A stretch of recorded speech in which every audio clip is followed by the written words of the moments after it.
নাজরানের ৬০ জন পাদ্রী তারা Medina visit করতে এসেছে। উদ্দেশ্য কি? তারা শুনেছে মদিনা নাকি অল্প কয়েকদিনের ব্যবধানে এক কোরাইশি ছেলের নেতৃত্বে শান্তির স্বর্গরাজ্যে পরিণত হয়েছে।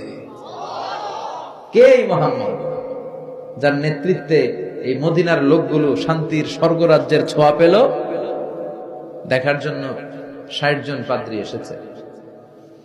এসে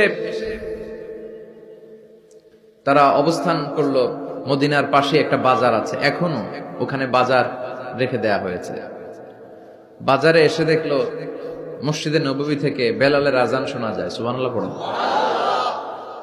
আজান হওয়া মাত্রই পাদ্রীগুলো দেখলো লোকজন দোকানপাট রেখে সব মসজিদে ঢুকতে শুরু করেছে। কিন্তু নাজরানের এলাকার লোকেরা যেমনি দোকানে শাটার নামায়, দোকান বন্ধ করে, ক্যাশ বক্সের তালা ঝুলায়, সবকিছু ঢেকে